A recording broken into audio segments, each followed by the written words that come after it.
Enchaînement 8, 9, 10, c'est le coupe-gorge. Virage 15, c'est Ricardo. Ligne droite des stands, c'est Orient Express Avenue.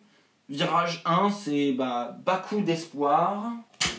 Et what up les gens, c'est Despielo Gaming et aujourd'hui on se retrouve pour le débrief du Grand Prix d'Europe. Et un nouveau Grand Prix au calendrier, On était habitué aux endroits exotiques depuis quelques années, mais alors là, ils ont fait très fort. Donc retour du Grand Prix d'Europe en Azerbaïdjan. Et contrairement à ce que tu penses, l'Azerbaïdjan c'est bien en Europe. Par là on est vraiment à l'extrême limite de l'Europe. Alors si tu sais pas, l'Azerbaïdjan c'est un pays de riches. Ça a beau être au milieu de la Géorgie, de l'Arménie, et avoir en face le Kazakhstan ou le Turkménistan, les mecs ils sont blindax grâce au pétrole. Donc money, Bernie saute sur l'occasion et boum, un Grand Prix. Le décor est assez sympa, mélangeant le moderne et l'ancien. Par Herman Tilke, le mec qui fait des parkings là. Bon, vraisemblablement, un Grand Prix en ville, c'est sympa. Sauf que t'empruntes l'autoroute. Ah si, la ligne droite des stands c'est 2 km. Après c'est des virages à 90 degrés. Et on n'a pas un super enchaînement, enfin super...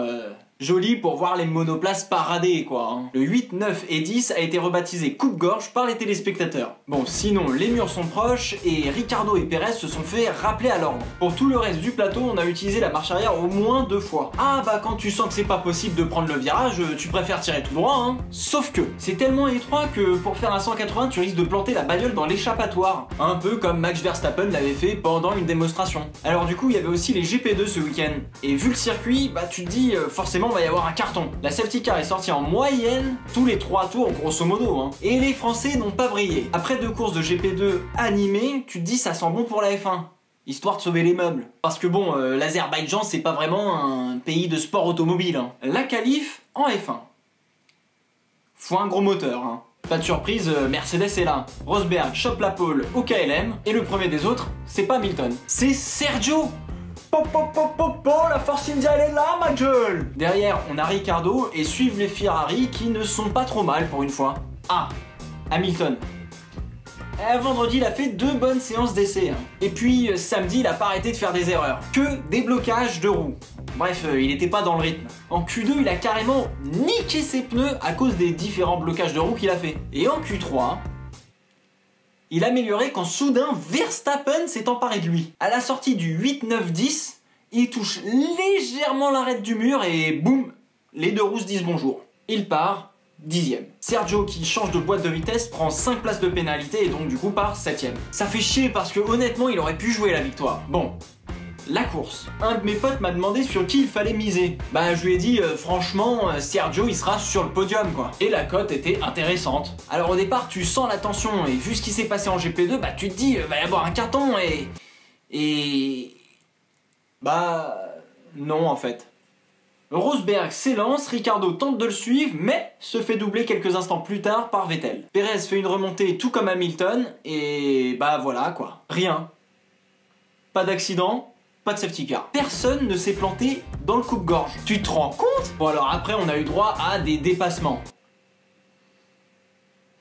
Enfin, plutôt des changements de ligne comme sur l'autoroute Parce que bon, Aspi plus DRS égale je te laisse sur place avant le freinage. D'ailleurs, Raikkonen s'est pris 5 secondes de pénalité parce qu'il a coupé la ligne des stands alors qu'il tentait de dépasser Ricardo. En gros, tu as pas le droit de prendre la ligne des stands pour ensuite revenir sur la piste. Comme Massa en 2013 au Brésil. Mais comment tu veux qu'il sache que le mec devant il s'arrête? Il s'est décalé tout de suite après. D'ailleurs, plusieurs pilotes ont fait la même chose mais n'ont pas eu de pénalité. De mieux en mieux cette FIA. Du coup, Kimi a commencé à parler dans la radio. Mais genre...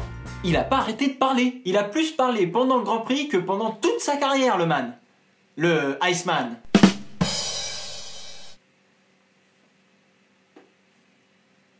Les stratégies sont toutes un peu décalées et Red Bull commence à sombrer doucement dans le classement. Hamilton a de plus en plus de mal à suivre Perez et on découvre qu'il a un problème de réglage sur sa voiture. Du coup, il demande. Normal. Sauf que... hop. Tu n'as pas le droit de transmettre de telles informations, mate. Du coup, le Lewis propose de faire des suggestions et demande à son ingénieur de répondre par oui ou par non. Hop. C'est interdit ça aussi. Lewis perd patience et décide de tout changer sur son volant avec tous les boutons jusqu'à ce que ça aille mieux. Son ingénieur, d'une voix très calme et très rassurante, ne lui conseille pas de faire ça. Tu sens que dans la voix, le mec, il est littéralement en train de se chier dessus. Hein. Tout comme le reste de l'équipe. Hein. Si tu veux faire une petite comparaison, Lewis Hamilton au volant de sa Mercedes, c'est un peu ça. What do I do? What do I do? In the name of God, you've got to tell me! Relax, it's just a simulator. Nothing can go wrong. Just poke blindly at the controls until they let you go. Alors apparemment, Rosberg aurait eu le même problème qu'Hamilton, mais l'aurait résolu plus vite. Bon, je suis désolé de mettre le seum aux fans de Lewis, mais si Niki l'a dit...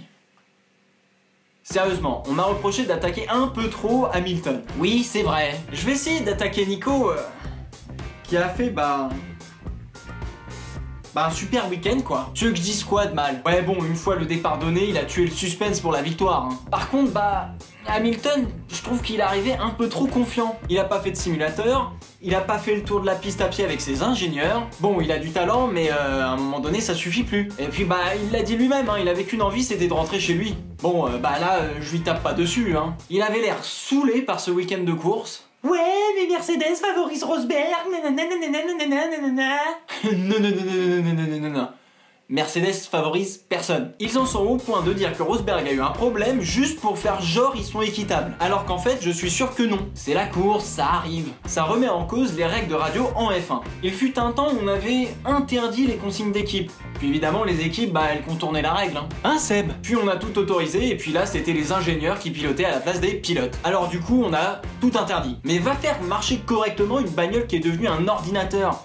On devrait appeler ces mecs des techniciens informaticiens, pas des pilotes. La règle est donc débile. Interdire de donner des indications sur le fonctionnement du moteur. Bon si tout le monde se transforme en Lewis Hamilton, les ingénieurs vont tous avoir des cheveux blancs. Hein. Faudrait commencer par rendre moins complexes les bagnoles. Hein. Si les pilotes y pigent rien, nous spectateurs, on comprend pas mieux. Hein. Ah, au fait, les 24 heures du Mans c'était le même jour. Le départ du Grand Prix c'était à la même heure que l'arrivée au Mans. Honnêtement, j'ai préféré regarder l'arrivée du Mans. J'ai pas de mots pour Toyota qui, au bout de 24 heures, doit abandonner à l'entame du dernier tour de la course. Franchement, c'est moche. Surtout qu'ils n'ont jamais gagné les 24 heures du Mans, même avec les magnifiques GT1.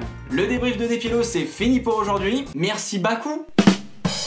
N'hésitez pas à lâcher des likes et des commentaires sur la vidéo. On se retrouve sur Twitter, sur Facebook et sur YouTube pour parler F1. Et puis en attendant, portez-vous bien. Ciao ciao.